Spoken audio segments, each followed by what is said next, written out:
নমস্কাৰ আপোনালোক সকলোকে পুনৰবাৰ স্বাগতম নসমাই মছজিদ বন্ধুসকল পলকতা চামক আজি 9টা গুৰুত্বপূৰ্ণ খবৰ অসমৰ 5 সমষ্টিৰ উপনিৰ্বাচনক লৈ ডাঙৰ খবৰ ছেপ্টেম্বৰত ৰাজ্যৰ 5 সমষ্টিৰ উপনিৰ্বাচন অনুষ্ঠিত হ'ব অগপক বঙাইগাঁও ইউপিপিএলক সিডলি সমষ্টি এৰি দিব বিজেপিয়ে আৰু লগতে সামগুৰি ধলাই আৰু বিহালীত নিৰ্বাচন খেলিব বিজেপিয়ে আৰু এইবাৰ কংগ্ৰেছে অকলে খেলিব উপনিৰ্বাচন উপনিৰ্বাচনত কংগ্ৰেছৰ সৈতে মিত্ৰতাত নাথাকে অসম জাতীয় পৰিষদ আৰু ৰাইজৰ দল আৰু এইবাৰ উপনিৰ্বাচনত অসম জাতীয় পৰিষদক দিব প্ৰাৰ্থিত্ব এই কথা জনাইছে ৰাজনৈতিক দলকেইটাই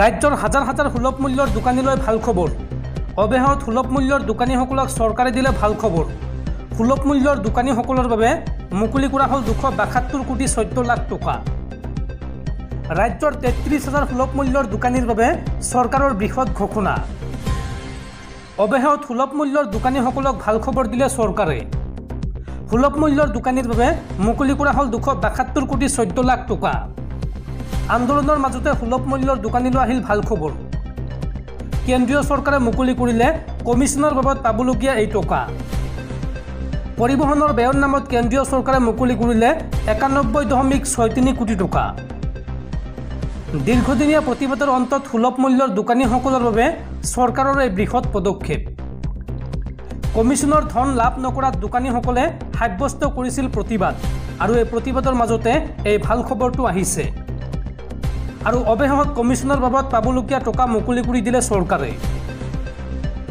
উল্লেখযোগ্য যে নিৰ্বাচনী আচৰণ বিধিৰ বাবে মুকলি কৰিব পৰা নাছিল এই টকাসমূহ আৰু সুলভ মূল্যৰ দোকানীৰ আন্দোলন এতিয়া পৰিহাৰ কৰাৰ আহ্বান ৰাজ্যৰ যোগান মন্ত্ৰী ৰঞ্জিত কুমাৰ দাসৰ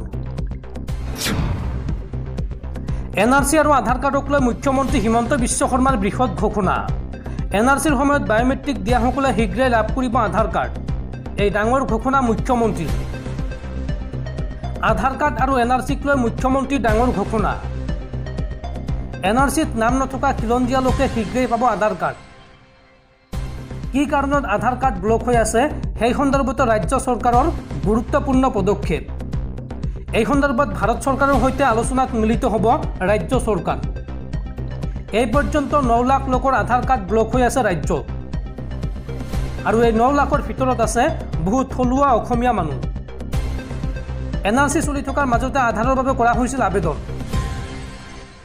সেই সময়ত আধাৰ আৰু এনআৰসি কেন্দ্ৰ একেই থকাৰ বাবে সৃষ্টি হৈছিল সমস্যাৰ এনআৰসি কেন্দ্ৰত আধাৰৰ বাবে আবেদন কৰাৰ বাবেই বহু লোকৰ আধাৰ কাৰ্ড ব্লক হৈ পৰিছিল এই মন্তব্য মুখ্যমন্ত্ৰীৰ দৰ্শকসকল আৰু বহুতো গুৰুত্বপূৰ্ণ খবৰ আছে তাৰ আগতে আপোনাক জনাওঁ যে যদি আপুনি এতিয়ালৈকে এইটো ভিডিঅ'ত লাইক কৰা নাই তেন্তে এতিয়াই ভিডিঅ'টোত লাইক কৰি দিয়ক আৰু এনেকুৱা ধৰণৰ ভিডিঅ'সমূহ নিতৌ চাবলৈ চেনেলটো ছাবস্ক্ৰাইব কৰি কাষত থকা বেল আইকনটো প্ৰেছ কৰি ৰাখক কৰোনাৰ পিছত চান্দিপুৰা নামৰ আন এটা নতুন ভাইৰাছক লৈ এইবাৰ ভাৰতত হাই এলাৰ্ট জাৰি এই ভাইৰাছত আক্ৰান্ত হৈ ইতিমধ্যে 8জন লোকৰ মৃত্যু হৈছে ভাৰতত আৰু এখনৰ পাছত আন এখন ৰাজ্যত দ্ৰুতগতিত বিয়পিছে এই নতুন ভাইৰাছবিধ আৰু এই ভাইৰাছক লৈ এতিয়া চিন্তিত ভাৰত চৰকাৰ এটা নতুন ভাইৰাছক লৈ এতিয়া দেশত লাগিছে হাহাকাৰ বিগত 48 ঘণ্টাত এই ভাইৰাছৰ ফলত মৃত্যু হৈছে 8জন লোকৰ এই ভাইৰাছৰ নাম হৈছে চান্দিপুৰা গুজৰাটত ভয়ংকৰ পৰিৱেশৰ সৃষ্টি কৰিছে এই নতুন ভাইৰাছবিধে গুজৰাটৰ সাবৰকণ্ঠা আৰু আৰৱলী জিলাত দ্ৰুতগতিত বিয়পিছে চান্দিপুৰা ভাইৰাছ এই ভাইৰাছে মূলত আক্ৰমণ কৰিছে শিশুসকলক মহ আৰু মাখিয়ে কামুৰিলে এই ভাইৰাছ বিয়পে গুজৰাটৰ পিছত এইবাৰ ৰাজস্থানতো বিয়পি পৰিছে এই নতুন ভাইৰাছবিধ চান্দিপুৰা ভাইৰাছত আক্ৰান্ত হ'লে শিশুৰ মগজু ফুলি যায় আৰু লগতে জ্বৰ বমি হোৱা মাংসপিহীৰ বিষ হোৱা এই ভাইৰাছৰ মূল লক্ষণ দেশৰ আন আন প্ৰান্তত চান্দিপুৰা ভাইৰাছক লৈ জাৰি কৰা হৈছে হাই এলাৰ্ট উল্লেখযোগ্য যে 1965 চনত ভাৰতৰ নাগপুৰত প্ৰথমবাৰলৈ ধৰা পৰিছিল এই ভাইৰাছবিধ তেতিয়া কিন্তু এই ভাইৰাছবিধ বিয়পি পৰা নাছিল বা সংক্ৰমণ হোৱা নাছিল আৰু এই ভাইৰাছ এতিয়া দ্ৰুতগতিত আন ৰাজ্যলৈ বিয়পাৰ শংকা ব্যক্ত কৰিছে ভাৰত চৰকাৰে যাৰ পৰিপ্ৰেক্ষিতত দেশজুৰি হাই এলাৰ্ট জাৰি কৰিছে ভাৰত চৰকাৰে নাগৰিকত্ব সংশোধনী আইন চমুকৈ কা সন্দৰ্ভত এইবাৰ মুখ্যমন্ত্ৰী হিমন্ত বিশ্ব শৰ্মাক খুৰদাৰ সমালোচনা সাংসদ গৌৰৱ গগৈৰ। গৌৰৱ গগৈয়ে এই সন্দৰ্ভত মন্তব্য কৰি কয় যে মুখ্যমন্ত্ৰীৰ মতে কাৰ দ্বাৰা মাত্ৰ 8জন লোকেহে অসমত নাগৰিকত্ব বিচাৰিছে আৰু 8জন বিদেশী লোকৰ বাবে অসম চুক্তি নস্যাৎ কৰিছে বিজেপিয়ে। কাৰ ৰূপায়ণৰ আঁৰত মুখ্যমন্ত্ৰী হিমন্ত বিশ্ব শৰ্মাৰ অহংকাৰ লুকাই আছে। কা সন্দৰ্ভত এই মন্তব্য সাংসদ গৌৰৱ গগৈৰ। অসমৰ ৰাজ্যক BSNL দিলে এইবাৰ বাম্পাৰ অফাৰ। অসমত অতি কম মূল্যত উপলব্ধ হ'ব BSNLৰ সেৱা আৰু অতি শীঘ্ৰে অসমৰ প্ৰতিটো গাঁৱত 4G টাৱাৰ বহুৱাব BSNL। আজি এই কথা জনালে BSNL কৰ্তৃপক্ষই। গ্ৰাহকৰ বাবে BSNL দিলে ভাল খবৰ। অসমত অতি কম মূল্যত উপলব্ধ হ'ব ৰিচাৰ্জ। প্ৰতিখন গাঁৱত শীঘ্ৰে উপলব্ধ হ'ব 4G সেৱা। অসমতো 4G সেৱাৰ বাবে কাম চলাই আছে BSNL। অসমৰ 3000টা প্ৰান্তত স্থাপন কৰা হ'ব টাৱাৰ। সম্পূৰ্ণৰূপে দেশীয় প্ৰযুক্তি ব্যৱহাৰ কৰা হ'ব নেটৱৰ্ক সেৱাত। আৰু এই সন্দৰ্ভত টাটাৰ সৈতে 15,000 কোটি টকাৰ চুক্তি কৰিছে BSNL। ইতিমধ্যে বহু গ্ৰাহকে অন্য টেলিকম সেৱা এৰি আদৰি লৈছে BSNLক। লাখ লাখ গ্ৰাহক পুনৰ ঘূৰি আহিছে BSNLলৈ। জিঅ' এয়াৰটেল ভোডাফোন আইডিয়াৰ দাম বৃদ্ধিৰ পিছতেই পুনৰ ঘূৰি আহিছে BSNLলৈ। আৰু ইতিমধ্যে 4খনকৈ ৰাজ্যত ডাটা চেণ্টাৰ নিৰ্মাণ কৰিছে টাটাই। এই পৰ্যন্ত 10,000ৰো অধিক 4G নেটৱৰ্ক স্থাপন কৰিছে টাটাই।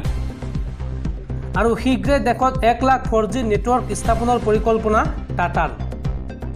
লগতে 5G সেৱাও কম মূল্যত উপলব্ধ কৰাব BSNL। ৰাজ্যৰ বান খহনীয়াক লৈ এইবাৰ গৰজি উঠিছে বিধায়ক অখিল গগৈ। খহনীয়াগ্ৰস্তৰ কাষত থিয় দি বিজেপি চৰকাৰক হুংকাৰ।